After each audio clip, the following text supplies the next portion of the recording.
Vous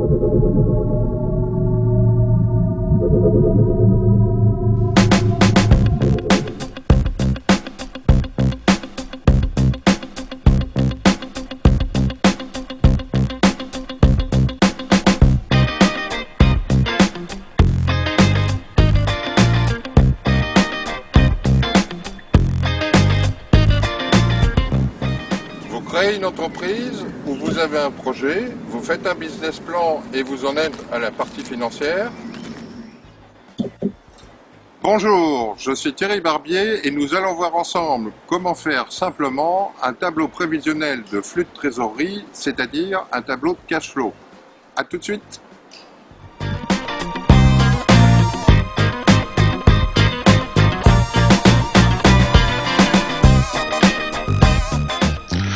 Quand vous faites un business plan, on vous demande souvent 3 documents financiers.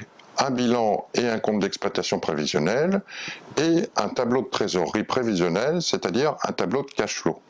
Si vous avez une entreprise qui tourne, un tableau de cash flow, c'est très utile aussi pour voir où vous allez. Pourquoi c'est si important? Nous allons le voir tout de suite avec un exemple. Imaginez que nous créons une entreprise, vous et moi, et nous allons fabriquer ce stylo, ce feutre. Nous allons le vendre au magasin. En janvier, nous démarrons et nous allons donc mettre un peu d'argent, nous empruntons à la banque et on achète des machines, des pièces en plastique, des tubes d'encre, on embauche des vendeurs, on embauche des personnes pour assembler et on commence à prendre les commandes. On a les commandes en janvier, on commence un petit peu à livrer, en février on vend, on livre, et en mars vous venez me voir pour me dire « Aïe aïe aïe, la banque vient d'appeler, le compte est dans le rouge ». Comme je suis un très bon gestionnaire, je dis « On manque d'argent, pas de problème, on va vendre plus ». Donc en mars, on réemprunte un petit peu d'argent si on peut, on remet un peu d'argent, on rachète quelques machines, on embauche plus de monde, on achète plus de pièces, et on vend. Et on vend de plus en plus. Et en mai, on ferme.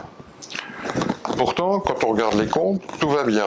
Nous avons 200 000 € en chiffre d'affaires, 60 000 € en coût direct, ce qui nous fait un résultat brut avant dépenses d'exploitation de 140 000 €, ce qui fait une marge de 70%, 70%, ce qui est vraiment très bon.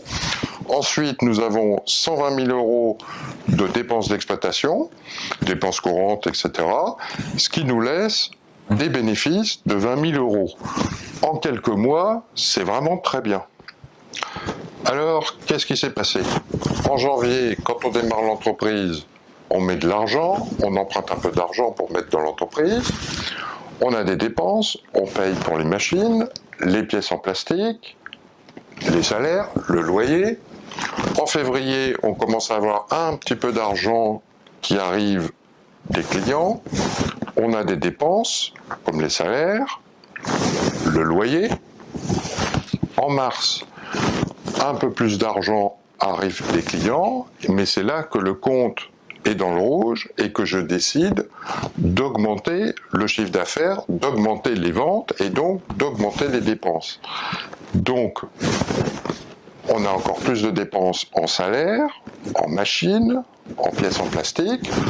En avril, on a plus d'argent qui arrive des clients et on a les dépenses courantes comme le loyer et les salaires.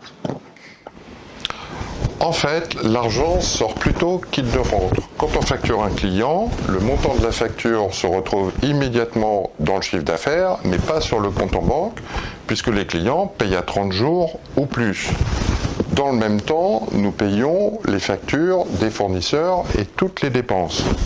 Finalement, j'ai été un très mauvais gestionnaire, puisque au lieu de résoudre le problème, je l'ai amplifié. En décidant d'augmenter les ventes et surtout les dépenses, j'ai creusé encore plus l'écart et nous sommes en cessation de paiement. Qu'est-ce qu'il aurait fallu faire si j'avais été un bon gestionnaire? Eh bien, freiner l'entreprise, peut-être arrêter toute fabrication et toute vente en attendant que l'argent rentre doucement. Vous voyez qu'il ne faut pas faire du chiffre d'affaires à tout prix. Si on avait eu un tableau de cash flow, eh bien on aurait vu que ça aurait coincé. Et voici un tableau de cash flow. Ici, on utilise la méthode directe, c'est-à-dire qu'on fait un tableau de prévision de flux de trésorerie comme outil de gestion. La méthode indirecte utilise le bilan et le compte d'exploitation pour analyser la santé financière d'une entreprise, mais on ne va pas le voir aujourd'hui. Comment ça marche?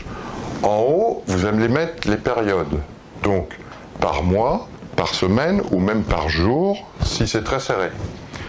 Ici, vous allez mettre l'argent qui rentre réellement sur le compte en banque, ici, l'argent qui sort réellement.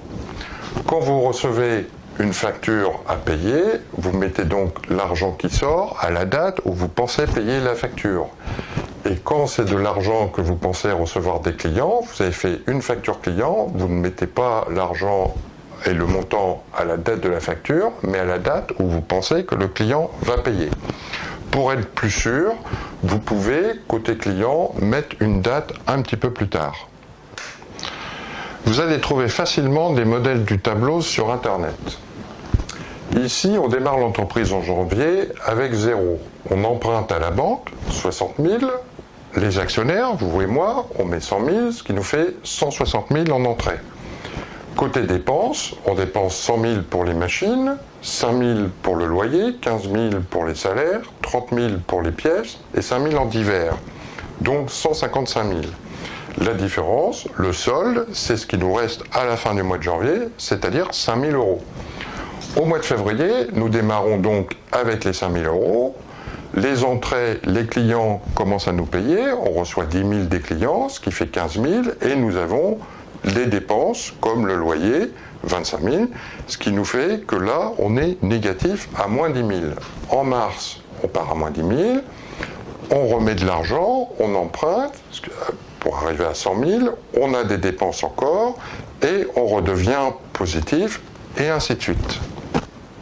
Évidemment, il faut mettre le tableau à jour en fonction de ce qui se passe. Par exemple, si vous avez décidé de payer une facture plus tôt, ou bien si vous pensez qu'un client va vous payer plus tard.